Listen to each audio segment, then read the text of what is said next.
Hablemos de gestión pública, construyendo juntos una universidad más fuerte y transparente.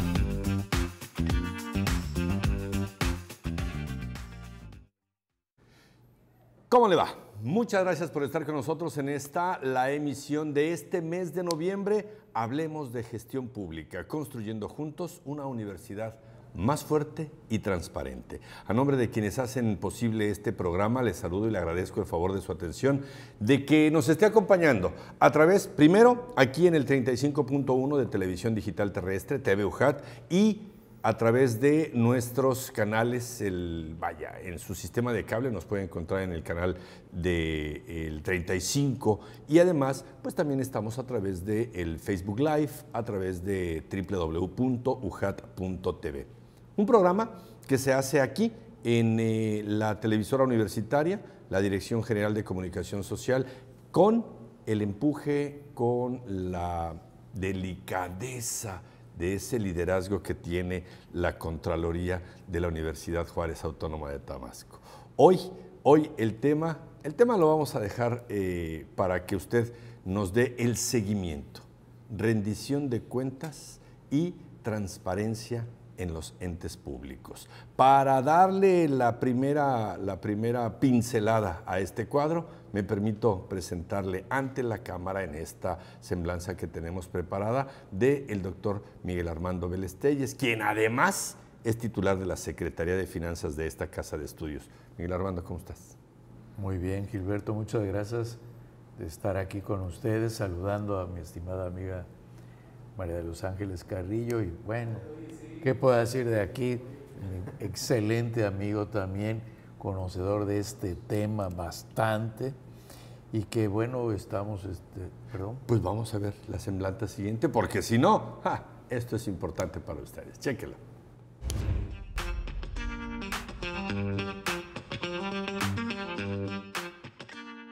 Miguel Armando Vélez Telles es doctor en educación, maestro en auditoría y contador público certificado. Actualmente es titular de la Secretaría de Finanzas, profesor e investigador de la División Académica de Ciencias Económico-Administrativas de la UJAT y del Sistema Estatal de Investigadores. También es director del despacho Vélez Telles Asociados. Ha sido tesorero municipal del municipio de Centro, contralor del Instituto Electoral y de Participación Ciudadana de Tabasco, director del Sistema para el Desarrollo Integral de la Familia Municipal de Centro y presidente del Instituto Mexicano de Contadores Públicos Tabasco.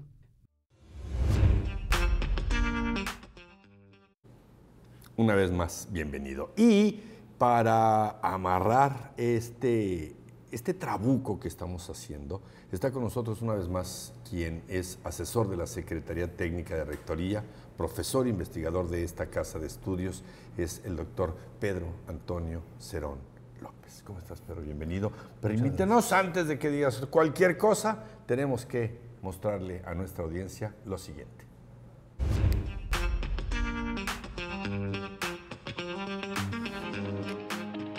Doctor Pedro Antonio Cerón López.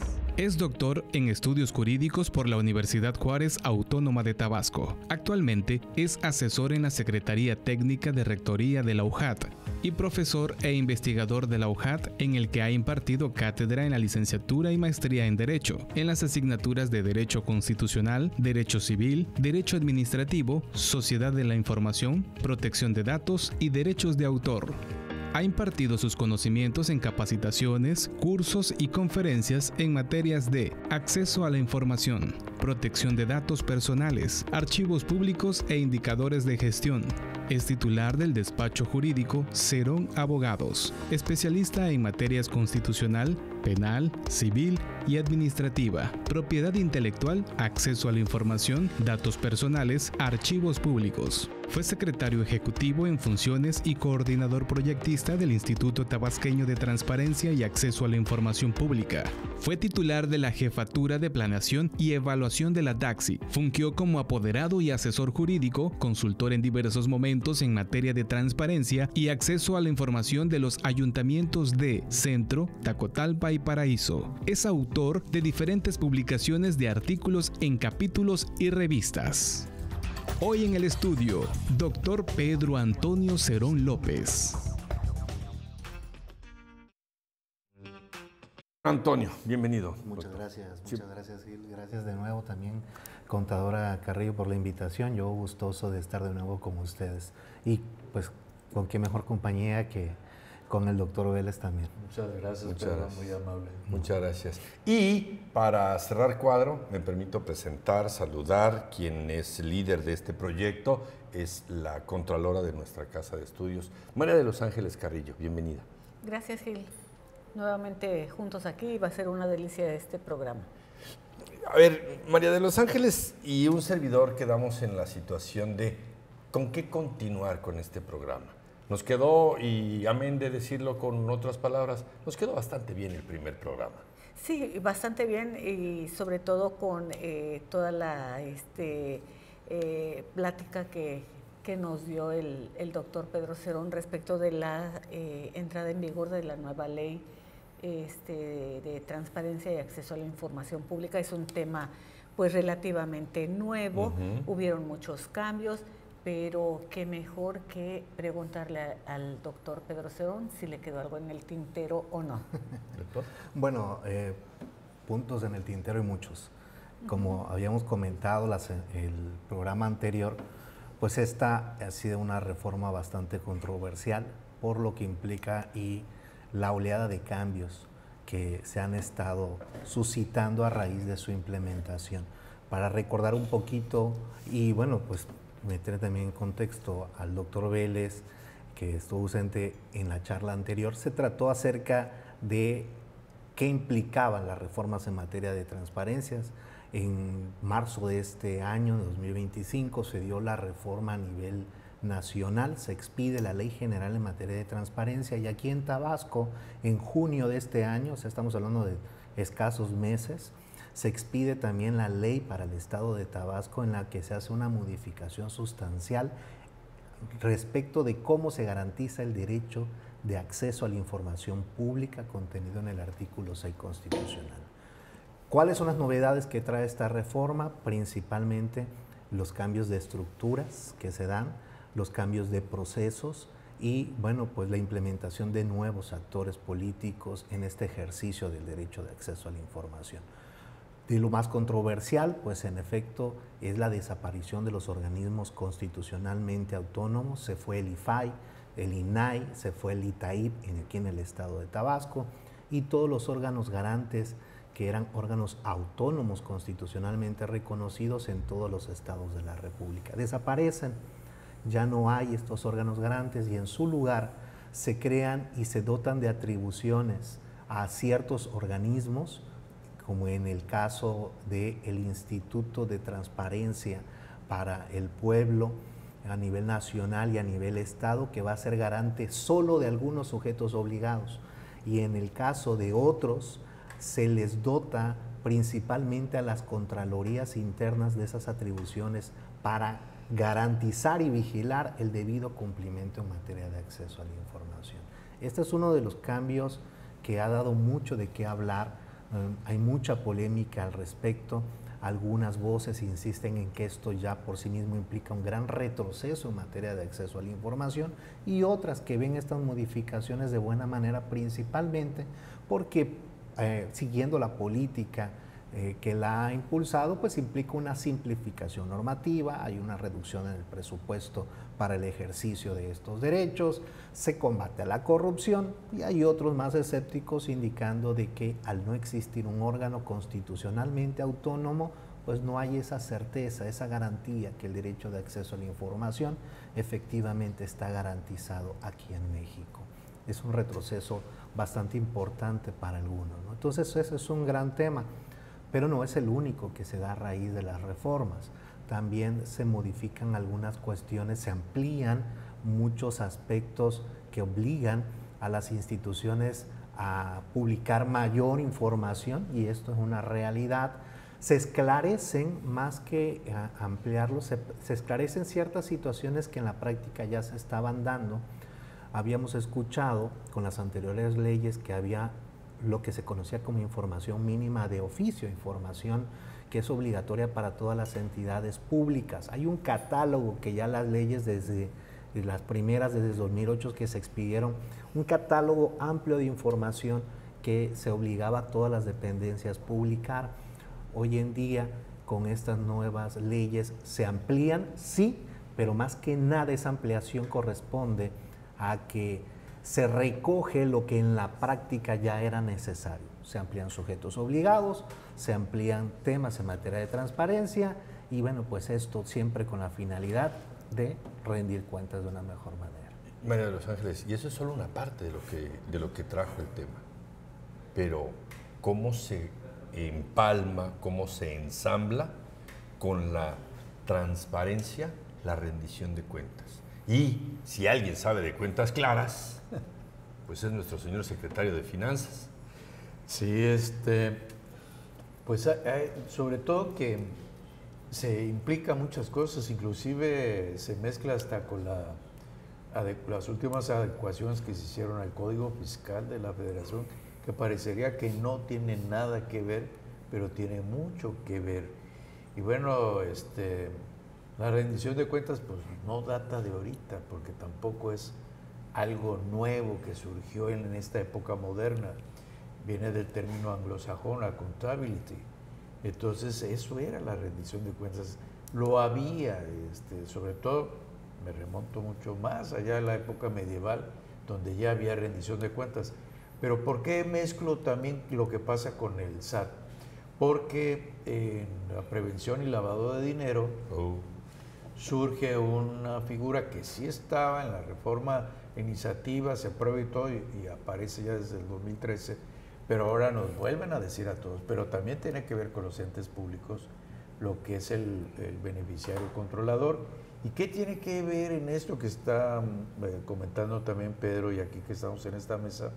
Porque entonces, menudo paquete aquí, nuestra estimada la maestra María de los Ángeles, le toca, yo creo que, lo digo con el mejor propósito, pero también le toca un paquetote, porque entonces tenemos que estar hablando hasta un manual de riesgos. No solamente es para la iniciativa privada, sino también para el sector gobierno. Y entonces la rendición de cuentas va ligada al control y a la fiscalización. Entonces, en este sentido, lo que ha sido, yo coincido con Pedro, bueno, cuando surge en la era de Vicente Fox, que empieza a hablarse de este tema, pues algo que llama también la atención es que pues para los que solicitan información, pues es muy fácil pedirla. Pero para los que rendimos cuentas, si de por sí hacemos un trabajo arduo, o sea, es decir, el día al día tiene que ser un ritmo. O sea, no podemos pararlo. Si lo paramos, entonces es muy difícil. ¿Hasta qué tenemos? Bueno, tenemos hasta una aplicación, sí, que a nivel de rectoría la ve a cada instante el rector cómo se está moviendo tanto el ingreso como el egreso. O sea, no hay forma de que, empezando de manera interna, no estemos rindiendo información vital para la rectoría. Pero también la transparencia, sí subimos cada mes los estados financieros, pero ahí es donde empieza la cuestión, y por mi propia experiencia profesional también en el sector gobierno, pero también como me dedico a la práctica externa, pues hemos auditado entes públicos.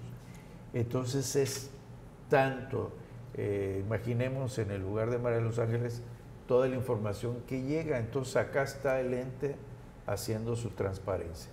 Si hablamos de la Universidad Juárez, bueno, pues es una estructura, esa estructura administrativa que hay un sistema integral digital para poder estar moviendo, ahora sí que los números, pero más sin embargo todavía hay muchos procesos en papel.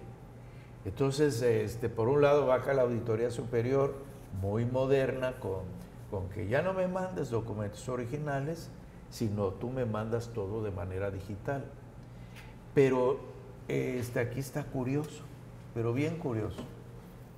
A mí se me daría una muy buena propuesta que si queremos transparentar todo esto, pues de una vez, si a nivel del sector privado subimos, bueno, nosotros incluyo, hay empresas que lo están haciendo. Subimos al portal del SAT la contabilidad a cierto nivel, hasta el 4º nivel, entonces extendemos las cuentas. Entonces, ¿qué pasaría si lo subimos en este momento también en el sector gobierno y empezamos a dejar, yo para mi gusto, bueno, que se suba todo, porque estamos hablando de la transparencia. Hay algo que no podemos dejar pasar y que no sabemos los mexicanos de a pie. Hay situaciones que son sensibles y que eso se resguarda, pero hay también algo que se llama, y que ustedes están acomodando bastante bien, la transparencia y la rendición de cuentas. Rendición de cuentas y transparencia en los entes públicos es el tema que estamos tocando con nuestros invitados de esta ocasión. El doctor Vélez Telles, también está el doctor Pedro Antonio Cerón López, y para usted, amigo del auditorio, para usted, señora, que no tenemos los mexicanos, los tabasqueños de a pie, este lenguaje, por eso lo estamos aterrizando. Lenguaje claro, conceptos claros, cargos específicos que se ven y se notan y que usted puede consultar. Así que acompáñenos a nuestra primera pausa, que este de rendición de cuentas y transparencia en los entes públicos apenas va comenzando. Volvemos.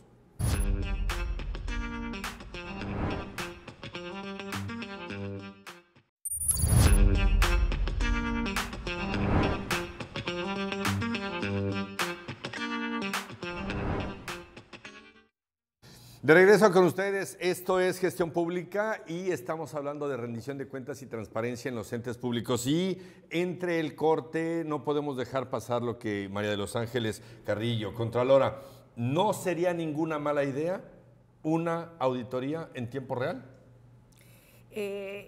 Con el último comentario que hacía el maestro Vélez, de decir, bueno, pues subo entonces toda la información, considero que estaríamos entrando ya al escenario de lo que hizo el INE, ¿no?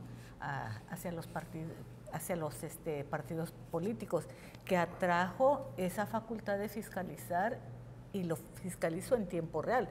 ¿A qué obliga o a qué obligó a los partidos políticos? En primera, homologar su contabilidad de entrada, y en segunda, a que todas tus operaciones que realizas tienen que ser en tiempo real. No significa que ahorita lo estoy haciendo, ahorita lo tengo que subir, no, hay un margen de un cierto número de días, pero eso conlleva a que al INE le facilita esa fiscalización en tiempo real, porque en el mismo momento en que están sucediendo los hechos, los está conociendo, ¿no? Y sobre todo cuando estamos en proceso electoral o cuando se estaba en proceso electoral, que era muy, muy difícil, ¿sí? Y si alguien sabe de lo que estuvo sucediendo en su momento en los órganos electorales, María de los Ángeles Carrillo, Geli, tiene la experiencia y la expertise completa para decirnos sí por aquí y tal vez por aquí también. Pero Miguel, esto decías, no es una novedad los conceptos. Las situaciones que nos estaba comentando la Contralora tampoco son una novedad. ¿Qué falta para aplicarlo que nos lleve a una mayor y más transparente rendición de cuentas y que nos lleve a la transparencia? ¿Por dónde empiezo? Claro, tiene que haber la transparencia, es decir, no hay una separación entre el control. Un error muy grave, y hasta pasa en el sector privado, es el control interno. Se ha descuidado el control interno demasiado. Por ejemplo, a través de se legisla, etcétera, y bueno, ya hasta tenemos el nombre está simpático, COCODI, ¿no? Pero bueno, en claro y puro español, el control interno. Entonces menciona Pedro y apunta muy bien. Oye, hay gente que dice que retrocedimos. Es que espérenme tantito. El legislador debe haber apuntado, ni siquiera se necesita esto, sino vamos a tener, yo propongo, y ojalá nos tomen la palabra, simplemente no tienes que subirlo diario, vamos a suponer, porque los sistemas sí registran, el sistema, ejemplo de la universidad, está registrando las operaciones todos los días. Ya comentamos que tenemos una plataforma, se llama Cuadro de Control, que se diseñó aquí entre nosotros, y ahí se extrae toda la información. Perfecto. Tú cada mes me subes hasta el 4º nivel, porque no puedes saturar, si no la plataforma sería enorme. Con esa plataforma, inmediatamente la fiscalización va a dar en eso. Y la transparencia es porque también yo les mando un oficio, entonces por alguna razón alguien interesado, el ciudadano, quiere conocer si hay algún oficio que diga sancionaron a alguien, porque también todo es en secreto. No, tiene que ser más transparente la cuenta pública. No me estoy poniendo una brola de santo que no me queda. Y tampoco te estás dando un balazo en el pie. No, pero es que yo digo, es más fácil. Dejémonos de tonterías. ¿Qué podría provocar esto? Que vaya mejor el orden del gasto público. Simple, ya, acá, hasta cuestiones, pueden ser, que lo hemos visto, adjudicaciones directas, ejemplo, a nivel federal, ¿no? Le ponen por necesidad, pues súbela, si es una adjudicación, pero hay reservas. ¿Por qué tienes que reservar algo si tenemos que conocer? Yo estoy de acuerdo que lo que es seguridad, y Pedro pues es ahora sí experto en esto, pero estoy de acuerdo que hay que reservar lo que sí afecta, que puede traer repercusiones en general a toda la sociedad. Pero la transparencia, entonces, la función del control interno, ¿por qué en Estados Unidos se presenta más, y a principios del siglo, el caso Enron? El caso Enron fue brutal. O Watergate, ¿por qué se forma precisamente el comité de auditoría? Y no es que haya más empleados, sino que está al nivel superior y todos actúan. Imaginemos que aquí hubiera un comité de auditoría. Entonces es el rector, los secretarios, los directores generales, los directores de las divisiones, y todos tienen que caminar en el comité de auditoría. Por eso los norteamericanos y en Europa sus comités de auditoría son tan funcionales, pero en Watergate se dieron cuenta, se escapó la información de dimitir un presidente a causa de eso.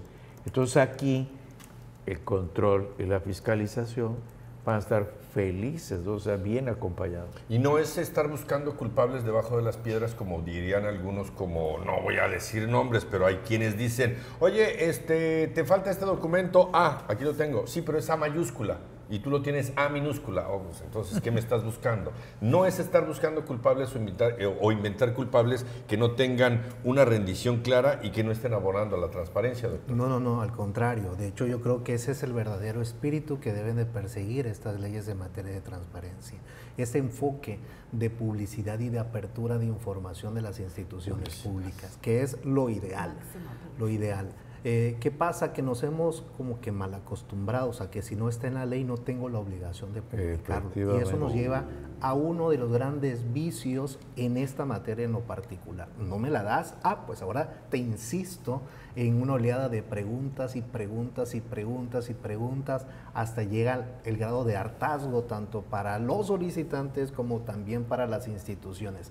Y eso provoca muchas veces que esto se vuelva tedioso. En lo personal, sí es importante que las leyes abonen en un piso mínimo de información que se debe de publicar como está. Considero que incluso hay un exceso de información mínima de oficio que se está obligando a las instituciones a publicitar. Y yo creo que debe de abonarse más al hecho de publicar información útil, versátil, que le sirva a la ciudadanía, como en el caso es todo lo que tiene que ver con la información financiera. Por supuesto, si pudiéramos publicar información a tiempo real, nos ahorramos de ahí de cajón un sinnúmero de acciones administrativas para subir información de manera constante y pensar en plazos y términos. Y por otro lado, aquietamos también esas voces de la ciudadanía que quieren saber de qué manera se ejerce el recurso público. Se les daría la materia para para darle seguimiento a su petición. Y no está prohibido. Al contrario, es uno de los espíritus que manejan las leyes, publicar información proactiva y con sentido social. Que ¿Seríamos es una punta de de las lanza en ese sentido? Por como supuesto. Seríamos punta de lanza. Y aquí tenemos a Pedro y a María Los Ángeles, que realmente se puede preparar un foro y seríamos punta de lanza, porque además precisar, no hay que subir, porque no sea que estén confundidos. Cuando hablamos del SAT y lo que se sube es los registros contables, es decir, la huella que da origen a un registro de una operación. Ahora, los documentos, porque vamos a proteger los derechos fundamentales, ¿no? El artículo 1 constitucional, si es una persona física, pues está bien. Pero ya el usuario que entonces iba a pedir información, ya analizó la cuenta, ya lo tiene. A nosotros nos ha pasado casos en que quieren todo. Entonces a mí me pasó, entonces ¿qué hicimos? Con mucho gusto. Te espero aquí tal día, tal hora. Nunca llegó, porque le dije, yo no te la puedo dar toda porque no alcanzo a subirla. Es demasiado el volumen de documentos. Como el caso de los servicios médicos que tiene la universidad, que son hasta las órdenes, las recetas, etcétera. Entonces era mucho. No vino. Entonces, ¿qué era la pretensión? La desconocemos. Pero si nada más subimos los registros de la operación, se va a identificar muy bien, se va a entender. Por ejemplo, a veces hay ignorancia. Sí, o sea, en menos medios, perdón, nada más para puntualizar, en medios federales o locales. Sí, fulanito hizo esto. ¿Cómo? Si se ventila en un medio, pero no hay la prueba. Es el camino del dinero. Que claro. A usted y a nosotros nos interesa mucho el cómo llegaron los impuestos de hacia tal o cual ente. Un ente en el cual puede ser un ayuntamiento, una Secretaría de Salud, una Secretaría de Educación, una universidad. Ahora sí, la ruta del dinero. ¿Eso es a dónde voy? Es la ruta del dinero de lo que estamos hablando, ¿no? Sí, no, y de hecho, esa es la mayor de las inquietudes que puede tener la ciudadanía. Si tú le resuelves las principales dudas al ciudadano, lo más seguro es que ese ciudadano no consulte si la información es clara y si es pertinente. Claro, hay personas que por su afinidad a querer indagar acerca de un punto en particular puede ahondar en solicitar cierta información que no va a encontrar en los portales de transparencia, que no va a encontrar en la plataforma. Son estos los solicitantes que llegan incluso a peticionar documentación más amplia. La ley los resguarda, la ley le dice, si los quieres, adelante, los puedes pedir, pero como bien apunta el doctor Vélez, si la información se entrega en el estado en el que la tiene la institución pública, no la podemos procesar para subírtela toda en el portal, no alcanza la plataforma para enviártela a través del sistema diseñado para eso, marca esa parte, pero ¿no? aquí está. La ley te protege en esa es un parte. derecho que tiene el solicitante de ahondar en lo que él considere pertinente. Y ahí es donde partimos. La información mínima de oficio, que conocemos como información mínima de oficio, que son las que están en los portales de transparencia, es información que está allí para consulta de todos. Si a raíz de esa información el solicitante o el particular quiera ahondar en un tema en concreto, puede accionar el mecanismo de acceso a la información pública, que es que le permite preguntarle directamente a la entidad acerca de un documento público y la autoridad tendrá que entregársela con las reservas que la misma ley establece. Y esa es la parte en la que muchas veces pareciera que no tenemos la intención de caer, pero tenemos que guardar algo, sí. ¿Qué voy a preguntar claro. Y hasta dónde? ¿Cómo me lo van a entregar? No es un juego el que estamos haciendo cuando estamos solicitando información pública, Contralora. No es un juego eso, es algo serio y es algo importante para muchas personas. Sí, claro, pero como bien lo afirmó el doctor Cerón, la información se les entrega tal como la procesa el ente público. Okay. ¿Sí? Sí estamos obligados a dar toda la información, sí, pero no podemos darla bajo un formato que desee la persona, es decir, porque a veces te la piden, es que quiero que en esta columna diga esto, en esta otra, cuando que, oye, nosotros dentro de nuestros procesos no lo tenemos establecido de esta manera. ¿Y ahí no falto a máxima publicidad? ¿No estoy faltando a máxima publicidad como organismo? No. Definan por favor esa parte, porque a la gente lo que le interesa es decir, yo quiero preguntar cuánto es esto, dónde se gastaron esto y por qué se gastó esto. Y si no lo tienen como yo lo estoy pidiendo, me están fallando. Sí, no. ¿No es así? No es así. La máxima publicidad va en otro sentido. Aquí lo que la ley prevé es no te va a comprometer a ti, ente público, a procesar en un formato muy específico que quiere una persona y después viene otra persona Claro. y esa misma información, yo no la quiero así, yo la quiero así. O sea, Muy bien dicho. nos perderíamos entonces en un maremoto de cuestiones de estar atendiendo nada más y nos quitaría tiempo para el desahogo de la operatividad, de la parte sustantiva del trabajo que cada uno debe de Y desempeñar. me voy en esa parte del desahogo. Cuando habemos personas que actuamos de buena fe, estamos trabajando como servidores públicos, etcétera, etcétera, y viene alguien y pregunta, se le dan los datos, y ese ejemplo que está poniendo Miguel Armando es interesantísimo. Sí la tengo, ven por ella. Y nunca vino. No. Ahí entonces, habíamos personas que podríamos estar interpretando, no estabas actuando de buena fe. Efectivamente. Pero de todos, fíjense que... Me quedan 2 minutos, Sí, doctor. sí, va, y es rápido. Yo creo que hasta podríamos comentarlo porque Heli y un servidor hemos compartido. Hoy siempre nos estamos fijando en el importe. Ya hicieron el parque. Lo observan por una falta de una firma hasta del delegado. El delegado no estuvo, se fue de vacaciones. Y lo observan y costó 8 millones de pesos la remodelación del parque. Todos están jugando. Pero hay un detalle. Realmente la parte cualitativa, es decir, se midió, porque dicen, están jugando, pero ¿cuántos llegan al parque?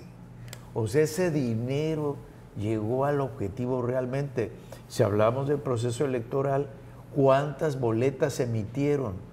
¿Todas se usaron? ¿Cuánto costó? Entonces estamos hablando de la calidad. Esa rendición de cuentas pasa desapercibida porque todos le tiran al dinero, porque se piensa, pero el dinero también mal empleado es una falta de transparencia que debería haber ahora sí, un trabajo de gestión. Es decir, no hay una calidad, no hemos llegado a esa parte de la transparencia, a medir la eficiencia, la calidad, lo que podríamos hablar en ese sentido, porque siempre le tocamos el dinero. El dinero. O sea, población beneficiada. Claro. Es parte de los puntos que estamos buscando. ¿Y el beneficio cuál va a ser? Tenemos una reforma, tenemos una rendición de cuentas, tenemos transparencia, tenemos entes públicos, tenemos órganos internos ya. ¿Y el beneficio cuál va a ser? Y la pregunta que va a quedar para el siguiente bloque es, ¿y a dónde apunta esto? ¿Hacia dónde vamos? ¿Cuál va a ser lo óptimo a lo que medianamente podemos aspirar? Después de una pausa regresamos. Aquí estamos en rendición de cuentas y transparencia en los entes públicos. Esto es Gestión Pública. Volvemos.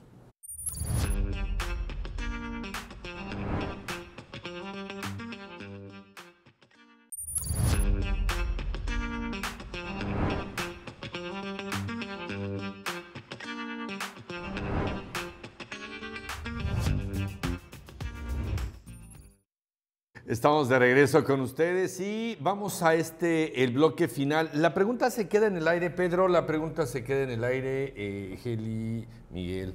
¿A dónde vamos con esto? ¿Cuál es lo óptimo, cuál es la utopía que tendríamos que alcanzar con esta transparencia, rendición de cuentas?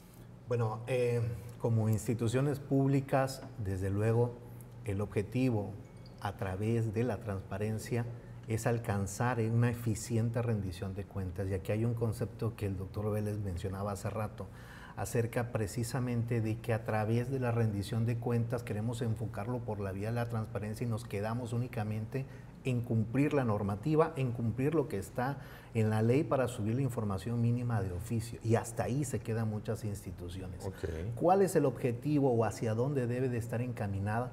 Precisamente que a través de la transparencia las instituciones públicas busquen un adecuado ejercicio de rendir unas cuentas claras y precisas del uso del recurso, que sea eficiente el uso de los recursos, que ese es un punto aparte, eso es un punto distante al que tenga yo que cumplir la información mínima de oficio.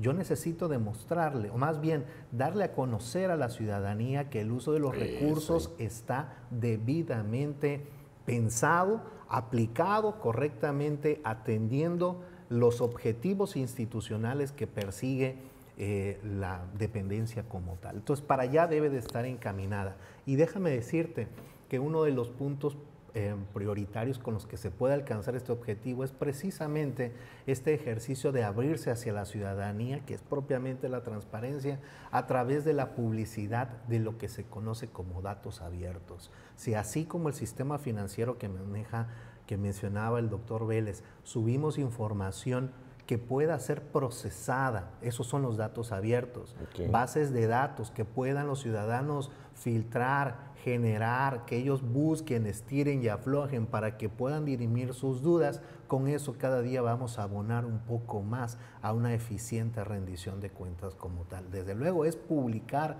toda la información que como institución se genere, pero con sentido social, que es uno de los principios que se reconocen, que ahorita estas nuevas leyes abonan al ejercicio de la transparencia. Antes no hablábamos de información de transparencia con sentido social, hoy en día sí, que es este principio, es buscar que lo que esté publicando sea de utilidad para el ciudadano, que le corresponda a lo que yo como proyecto institucional y de gobierno tengo para con ellos. Ese es el punto que debe de alcanzar una institución al momento de publicar qué información sí y qué información no publicar. Pero hay una etapa antes de eso. Había una etapa en la que ni siquiera hablábamos de transparencia y ahora ya se habla de transparencia con sentido social. María de los Ángeles. Sí, yo nada más en cuanto a lo que está expresando el doctor Pedro, yo diría, es importantísimo, sí, la máxima publicidad, la publicidad con sentido social, pero también creo que también debe de haber la facilidad de que el ciudadano entienda qué es lo que estoy publicando, cómo lo vas a encontrar. A veces me parece un poco complicado todo lo que se sube en las plataformas de los entes públicos o en la Plataforma Nacional de Transparencia, que es la misma información, pero la forma como la va a encontrar el ciudadano no va a ser a veces muy comprensible porque es un link, o sea, no es que abres y encuentras la información, te dan un link para que puedas entrar a la información. Y sí está un poco, creo, debería de ser un poco más accesible al ciudadano. Porque por un momento pensé que iba a decir que estaba engorroso, porque aquí mi nota dice la ciudadanía. ¿Y la ciudadanía tenemos que educarnos? ¿Tenemos que aprender a preguntar? Sí. Porque lo que primero que decimos como ciudadanos comunes es que se lo robaron y que no se lo vuelvan a robar. A ver, espérame tantito. Que le devuelvan al pueblo. A ver, espérame tantito. No. ¿Sabemos cómo preguntar? Yo creo que a veces por eso una información que requiere el ciudadano se traduce en un acceso a la información, o sea, hace una solicitud expresa porque se le dificultó localizar la información dentro de toda la información mínima de oficio que aparece en las páginas de transparencia, ¿sí? O en la Plataforma Nacional de Transparencia. ¿Es más responsabilidad del ente? ¿Es más responsabilidad de la ciudadanía? ¿Es más responsabilidad de quien sustenta el power para decir, ahora le vamos a hacer así? ¿Por dónde va? Yo creo que aquí todos podemos coincidir porque también somos ciudadanos, ¿no? Venga. Entonces, hay que primero, pues, o sea, habría que trabajar en la cultura de la mentira y el ocultamiento, ¿no? Que eso es la parte utópica. Tú preguntaste de utopía, por eso estoy diciendo es el ideal. Pero los medios periodísticos, que ahí es donde está el detalle también, no solamente en este país, en el mundo. Okay. Entonces, cuando dan cifras, ¿hasta dónde pueden ser también acompañadas de una realidad? Es decir, si fuera más objetivo. Pero ahora, Heli dice algo importante. Bueno, ya subí hasta el 4º nivel y estoy hablando técnicamente. Ya. Pero lo que tiene que hacer el ente ahora es nutrir de información. Hablemos del presupuesto. Entonces, en vez de hablar de su presupuesto programático, que el devengado, que el estado de origen y aplicación de los recursos, que el estado de resultados... Espérate. Hay algo muy sencillo.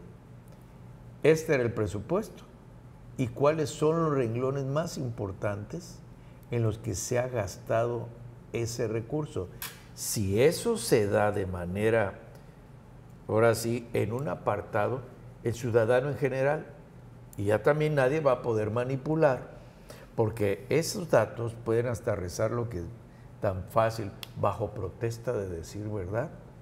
Entonces, esto tiene que ser responsable el servidor público, porque también en las empresas también ya se empieza a dar precisamente la ética. Ya empresas bien organizadas tienen su comité de ética y luchan y trabajan y han hecho un esfuerzo gigantesco y hasta ayudan a la sociedad. ¿Qué pasa aquí?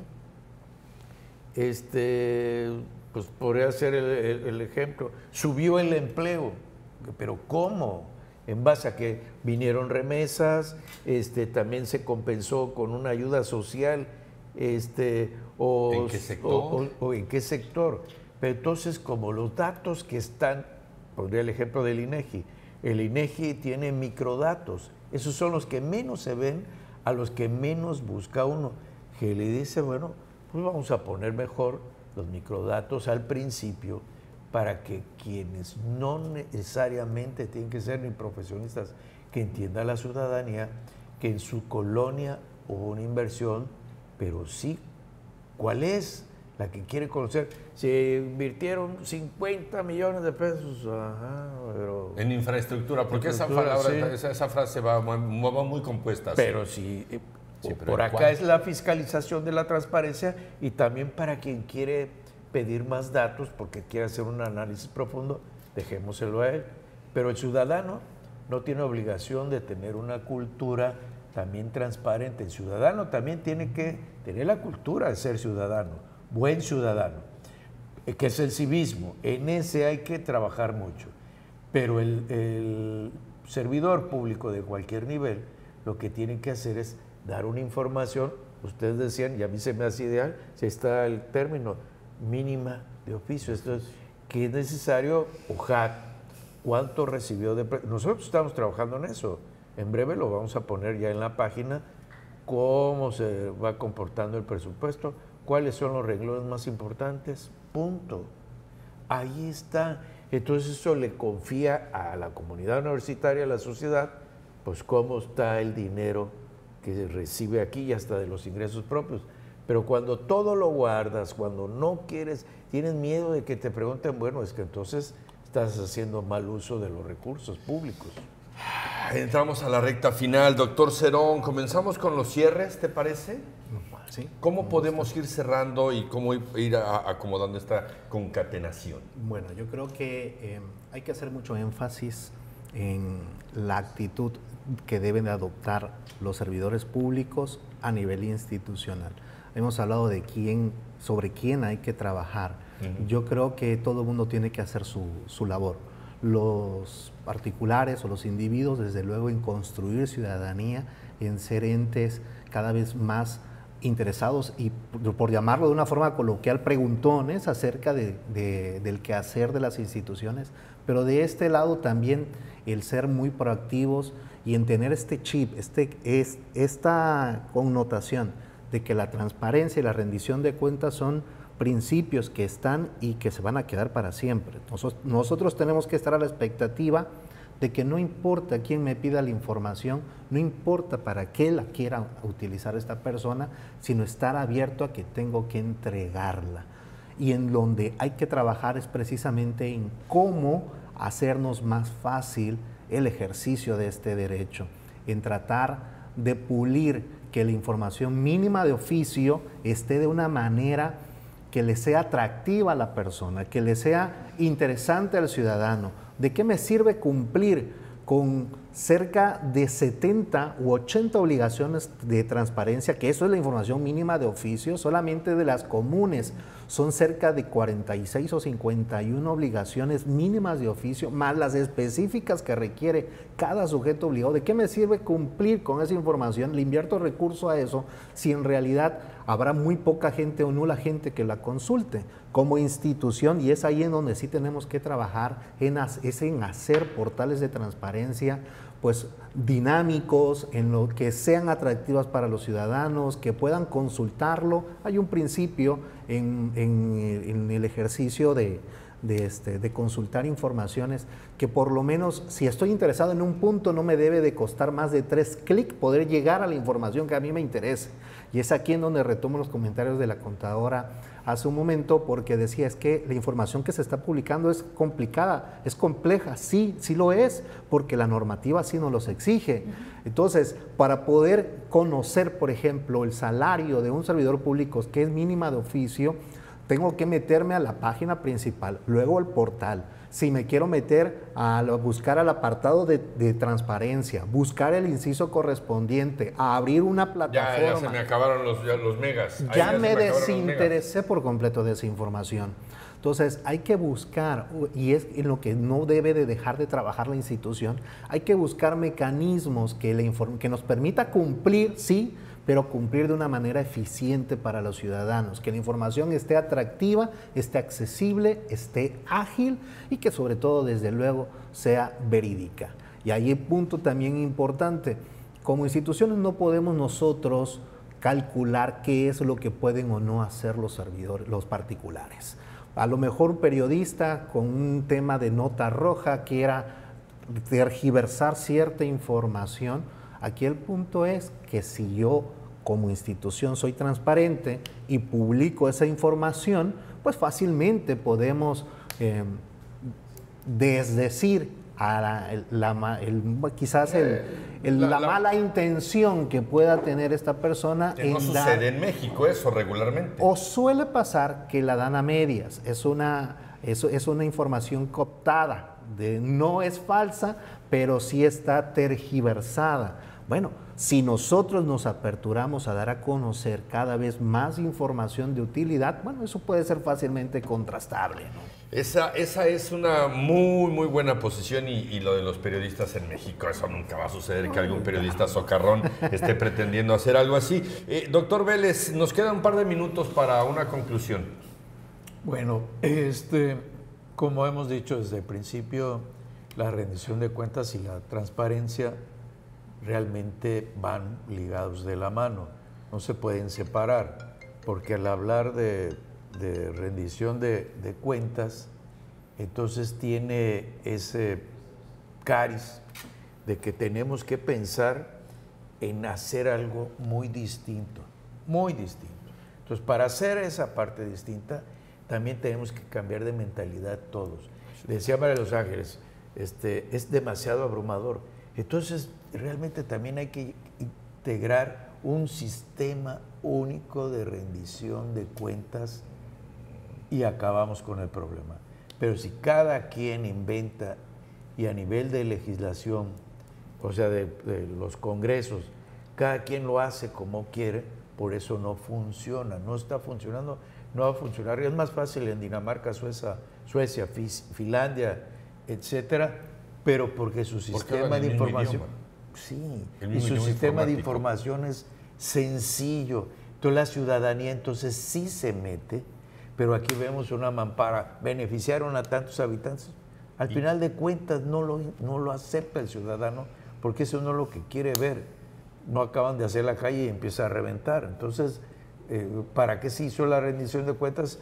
Por eso hablaba también y lo mezclaba con la calidad. Entonces, tiene que cambiarse en la forma de rendir. Tiene que ser más simple, más sencilla. ¿Y eso lo hará más efectivo? Claro, claro, porque podemos llegar inmediatamente al meollo del asunto. Doctor Cerón, muchas gracias por haber estado con nosotros. No, gracias por invitarme. Doctor Vélez, muchas gracias por estar aquí. Muchas gracias a ti. Y reservamos el último minuto, la conclusión. Conclusión, rendición de cuentas, ente público, transparencia, ciudadano, facilidad que debe de haber en cuanto al acceso realmente a la información pública. Ahora bien, recordemos que la ley te obliga a que debes tú de tener un presupuesto de egresos ciudadano, que le llaman. Okay. Y que si nosotros lo hemos consultado en alguna ocasión en internet, es de lo más lindo, de lo más sencillo, un lenguaje que le llega a cualquier ciudadano. Entonces, la sencillez es lo mejor. Y nos va a llevar a esa eficiencia que estamos buscando. A nombre de mis compañeros, de mis compañeras, esperamos que ustedes hayan disfrutado de este programa. La próxima vez estaremos aquí, la Contralora Carrillo y un servidor. Y lo único que le decimos es, hablemos de gestión pública, construyendo juntos una universidad más fuerte y transparente. Yo soy Gilberto Quesada. Gracias, cuídese mucho y páselo bien. Gestión pública, construyendo juntos una universidad más fuerte y transparente.